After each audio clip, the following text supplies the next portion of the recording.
The next thing the bile does as it moves through the intestines is to balance the immune system. When most people think of the immune system, they think of white blood cells floating through the bloodstream. But over 1/2 of the immune system is actually located in the intestines. The job of the immune system in the intestines is much more difficult than that in the bloodstream. Infections only rarely make it into the blood, but every day our intestines are exposed to millions of parasites, bacteria, and fungi.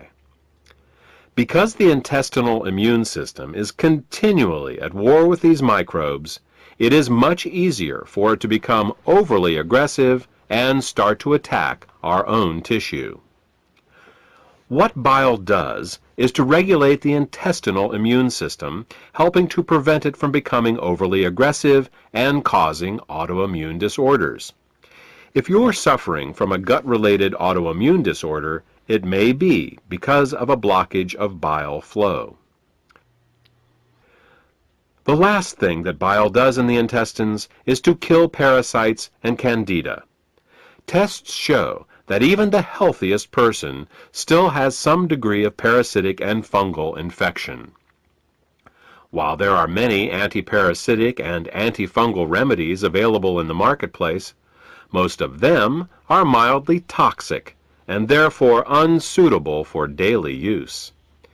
If, however, your bile flow is healthy, then you have a built-in defense against parasites and candida. Well, that about covers what bile does to maintain the health of the intestines, and what happens when bile can't get into the intestines in proper amounts due to the presence of biliary sludge and gallstones. Now, let's turn our attention to what happens when biliary sludge and gallstones cause toxins to back up into the bloodstream. Just as the kidneys remove water-soluble toxins from our bodies, the liver removes fat-soluble toxins from our bodies by putting them into the bile. If the bile gets clogged up due to biliary sludge and/or gallstones, then the fat-soluble toxins can't get out, and they start to build up in the body. One of the first signs that bile is backing up is an increase in cholesterol. This happens because the only way cholesterol can leave the body is through the bile. Impaired bile excretion causes cholesterol levels to rise. It's that simple. In addition to the levels of cholesterol rising, bilirubin levels can also begin to rise. If they get to be bad enough, you can see the whites of a person's eyes, and sometimes their skin, take on a yellow tint. The technical term for this is jaundice. While an increase in cholesterol and bilirubin levels in the body is easy to recognize, the accumulation of other toxins is not. Literally thousands of toxins and chemicals are processed by the liver for removal through the bile each day. When gallstones and biliary sludge prevent these toxins from leaving the body, they begin to accumulate in the bloodstream and the tissues, causing all sorts of problems. Dissolving gallstones and biliary sludge is an often overlooked but vitally important part of any detoxification program.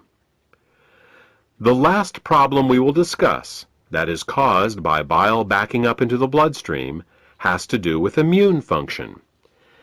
As we said earlier, bile plays an important role in the immune system of the intestines by keeping it from becoming overly aggressive.